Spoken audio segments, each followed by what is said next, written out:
آج کی بابرکت شب نور، شب برات کے نام سے معروف اور مشہور ہے۔ اس بابرکت شب کے دامن میں اتنی برکتیں اور اتنی رحمتیں ہیں کہ اللہ جل شانہ گناہ گاروں کو جہنم کی آگ سے آزاد فرما دیتا ہے۔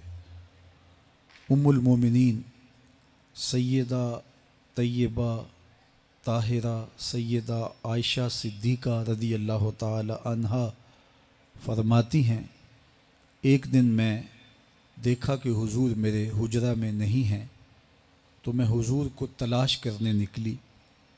جنت البقیع میں آسمان کی طرف سر اٹھائے حضور اللہ سے التجائیں کر رہے تھے۔ مجھے دیکھا تو ارشاد فرمایا، عائشہ کیا تم نے یہ سمجھا کہ اللہ کا رسول تم سے زیادتی کرے گا؟ فرماتی ہیں میں نے عرض کی یا رسول اللہ صلی اللہ علیہ وسلم، میں یہ سمجھا شاید آپ کسی زوجائے محترمہ کے حجرہ میں تشریف لے گئے ہیں۔ فرمایا آج لیلۃ النصف من شعبان، شعبان کی 15ویں رات ہے، درمیانی شب ہے۔ اس رات کو اللہ تعالیٰ جل شانہ آسمان دنیا پہ نزول اجلال فرماتا ہے اور قبیلہ بنو کلب کی بکریوں کے بالوں سے زیادہ لوگوں کو جہنم کی آگ سے آزاد کر دیتا ہے۔ قبیلہ بنو کلب عرب کا بہت بڑا قبیلہ تھا جو بھیڑ بکریاں پالتے تھے اور لاکھوں کی تعداد میں ان کی بکریوں اور بھیڑوں کے ریوڑ تھے۔ تو اس قبیلے کی بکریوں کے بالوں سے بھی زیادہ گناہ گاروں کو جہنم کی آگ سے آزاد کر دیا جاتا ہے۔ تو یہ وہ بابرکت شب رحمت ہے، شب نور ہے، جس کے دامن میں اتنی برکتیں ہیں کہ کوئی محروم نہیں رہتا۔ صرف وہ بد نصیب لوگ جو شرک میں مبتلا ہیں، جو سخت کینہ پرور ہیں، جو قطع رحمی کرتے ہیں، قاتل ہیں، عادی شرابی یا بدکار ہیں، انہیں اس مبارک رات میں محروم رکھا جاتا ہے، ورنہ اللہ کی رحمتوں کا عموم اس بابرکت راتوں میں اس قدر ہوتا ہے کہ کوئی گناہ گار جو اس کے حضور ہاتھ دعا کے لیے اٹھاتا ہے اور اپنا دامن پھیلا کے اس کی رحمتیں مانگتا ہے، اسے محروم نہیں رکھا جاتا، بلکہ اللہ سب گناہ گاروں کو جہنم کی آگ سے آزاد کر دیتا ہے۔ ایک روایت میں آتا ہے کہ اللہ لیلۃ النصف من شعبان، شعبان کی 15ویں رات کو آسمان دنیا پہ اپنی رحمتوں سے جلوہ گر ہوتا ہے اور فرماتا ہے کوئی رزق مانگنے والا، میں اس کی جھولیاں بھر دوں، ہے کوئی مغفرت طلب کرنے والا، میں اس کے گناہ معاف کر دوں، ہے کوئی مجھ سے عافیت مانگنے والا، میں اس کو عافیتوں سے نواز دوں، ہے کوئی فلاں چیز مانگنے والا، ہے کوئی فلاں چیز مانگنے والا، اس کی رحمتیں آواز دیتی ہیں اور یہ آواز غروب آفتاب سے لے کر کے طلوع فجر تک مسلسل بندوں کو دی جاتی ہے، اور بندے اس کے حضور اگر دست طلب دراز کریں، اپنی جھولی پھیلائیں، تو اللہ تعالیٰ ان کو ان کے مانگنے سے بھی زیادہ عطا فرماتا ہے۔ اس امت کو اللہ تعالیٰ نے اس طرح کی راتیں دے کر کے مغفرت، بخشش، غفران اور رحمتوں کی فراوانی نصیب کی ہے۔ میرے حضور نے ارشاد فرمایا ایک شخص صبح سے لے کے ظہر تک مزدوری کرتا ہے، اس کو ایک قیراط ملتا ہے۔ ایک ظہر سے لے کر عصر تک مزدوری کرتا ہے، اس کا وقت تھوڑا ہے لیکن اس کو بھی ایک قیراط ملتا ہے۔ اور تیسرا شخص عصر سے لے کر مغرب تک مزدوری کرتا ہے، اس کو 2 قیراط ملتے ہیں، جبکہ اس کا وقت دونوں سے کم ہے۔ فرمایا پہلی مثال یہود کی ہے، دوسری مثال نصارہ کی ہے، اور تیسری مثال میری امت کی ہے کہ اس کو تھوڑے عمل پر زیادہ ثواب دیا جاتا ہے۔ تو یہود اور نصارہ نے اس پہ برا منایا تو حضور علیہ السلام نے فرمایا کہ اللہ نے ان کے اجر میں تو کمی نہیں کی، لیکن مسلمانوں کو زیادہ اجر دے دیا، تو یہ اس کی کرم نوازی ہے۔ تو یہ تھوڑے وقت کی عبادتیں اور چند راتوں کی بیداری اور مخصوص اوقات میں اللہ کے حضور عبادت و ریاضت ایک گناہ گار کو کہاں سے کہاں تک پہنچا دیتی ہے، اس کے گناہوں کی معافی کا ذریعہ بھی بنتی ہے اور درجات کی بلندی کا سبب بھی۔ دیکھیے، لیلۃ القدر ایک رات 1000 مہینے کی عبادتوں سے بہتر قرار پاتی ہے۔ اسی طرح دیگر مواقع ہیں کہ اللہ تعالیٰ اس امت کے لیے رکھے ہیں، رحمت رب بہانہ می طلب، اور یوں بھی پڑھا گیا رحمت رب بہانہ می طلب۔ اس کی رحمتیں قیمت نہیں مانگتی اور اس کی رحمتیں بہانہ تلاش کرتی ہیں، تو وہ اپنے بندوں کو بخشنے پہ آمادہ ہے اگر وہ اپنا دامن طلب پھیلائیں۔ قرآن مجید میں ایک مقام دیکھیے کتنا دل آویز ہے، فرمایا ما یفعل اللہ بعذابکم، اللہ تمہیں عذاب دے کے کیا کرے گا؟ اس کی یہ چاہت نہیں ہے کہ تمہیں عذاب میں مبتلا کرے، اس کی چاہت یہ ہے کہ تم اس کی چوکھٹ پہ آؤ، جھولی پھیلاؤ، اس سے خیرات و رحمت مانگو، اور وہ تمہارے ماضی کے سارے گناہ معاف کر کے، ساری غلطیاں معاف کر کے تمہیں اپنی رحمتوں سے مالا مال فرما دے۔ تو وہ بندوں کو بخشنے پہ، بندوں کی مغفرت کرنے پہ آمادہ ہے اور اس کی رحمتیں بہانے تلاش کرتی ہیں۔ اللہ اکبر۔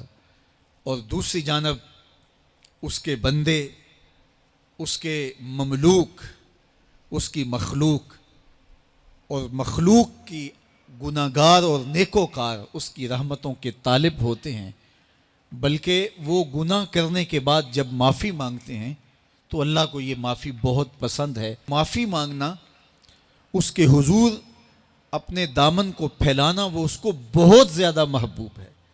انسان کی فطرت کے اندر گناہ رکھا گیا ہے۔ آگ، ہوا، مٹی، پانی، یہ ان 4 چیزوں کا مرکب ہے۔ اس کے جو عناصر ہیں اس میں کبھی اعتدال قائم نہیں رہتا اور اس سے گناہ سرزد ہو جاتے ہیں۔ گناہ کرنے کے بعد بندے کا اس گناہ پہ اصرار کرنا، اڑ جانا، ضد کرنا، توبہ نہ کرنا، اللہ کو یہ پسند نہیں۔ لیکن اگر اس سے گناہ سرزد ہو جائے تو پھر وہ توبہ کر لے تو اللہ کو یہ بہت زیادہ پسند ہے۔ جو اس سے ہو سکے نیکی وہ اللہ کے حضور پیش کرے، لیکن اس کے اندر جو شر رکھی گئی ہے، اس کے اندر جو قوتیں گناہ کی رکھی گئی ہیں، اس سے اگر اس سے گناہ سرزد ہو جائے تو پھر وہ اللہ سے توبہ کرے، اللہ کی طرف رجوع کرے، تو اللہ اس کی توبہ کو نہ صرف قبول کرتا ہے بلکہ اس کے گناہوں کو معاف کرتا ہے اور گناہوں کو بدل کے نیکیوں میں تبدیل کر دیتا ہے۔ جب گناہ نیکیوں میں تبدیل ہو گئے تو جتنا بڑا گناہ گار تھا اتنا بڑا نیکوکار ہو گیا۔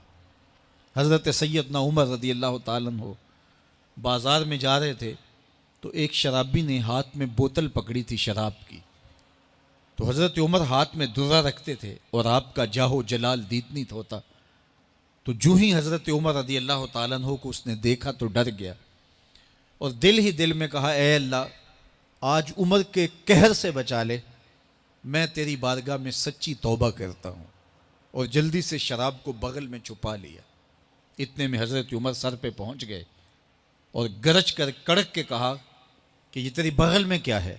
چونکہ اس کو بوتل چھپاتے دیکھا تھا تو وہ ڈر گیا اور ڈرتے ڈرتے کہنے لگا، حضرت یہ سرکہ ہے۔ اب تھی تو شراب، لیکن ڈرتے ہوئے بولا، حضرت سرکہ ہے۔ تو حضرت عمر نے کہا، نکال۔ جب نکالا تو شراب نہیں تھی، واقعی سرکہ بن چکا تھا۔ تو جب اللہ کے حضور کوئی توبہ کرتا ہے، اللہ اس کے گناہوں کو بدل کے نیکیوں میں تبدیل کر دیتا ہے۔ حدیث پاک میں آتا ہے کہ قیامت کے دن اللہ ایک شخص کو کہے گا کہ اپنا نامہ اعمال پڑھ، تو وہ نامہ اعمال پڑھنے لگ جائے گا۔ تو نامہ اعمال کے اندر چھوٹے گناہ بھی ہوں گے، بڑے گناہ بھی ہوں گے، تو اللہ سے حیا کرتے ہوئے، شرم کرتے ہوئے وہ بڑے بڑے گناہوں کو چھوڑتا جائے گا اور چھوٹے چھوٹے گناہوں کو پڑھتا رہے گا۔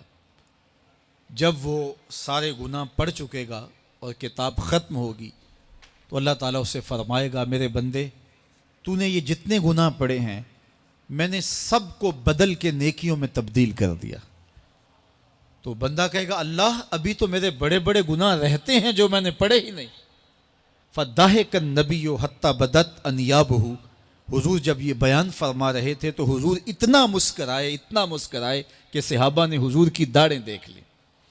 تو پہلے وہ بڑے بڑے گناہ چھوڑے جا رہا تھا، لیکن جب اللہ فرمائے گا کہ میں تیرے گناہوں کو بدل کے نیکیوں میں تبدیل کر دیا، تو وہ کہے گا ابھی تو بڑے بڑے گناہ رہتے جو میں نے ابھی پڑھے ہی نہیں۔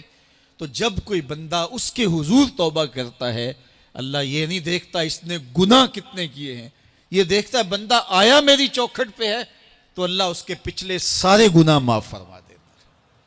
اللہ اکبر۔ میرے اور آپ کے آقا و مولا نے اللہ کے حضور توبہ کرنے اور اس پر اللہ کی خوشی اور اللہ کی خوشنودی کا ذکر کرتے ہوئے ایک مثال بیان فرمائی کہ ایک شخص صحرا میں سفر کر رہا تھا، تو وہ ایک درخت کے نیچے دوپہر کاٹنے کے لیے، سستانے کے لیے رک گیا اور درخت کے ساتھ اپنے اونٹ کو باندھ دیا اور خود لیٹ گیا تاکہ دوپہر کاٹ لوں۔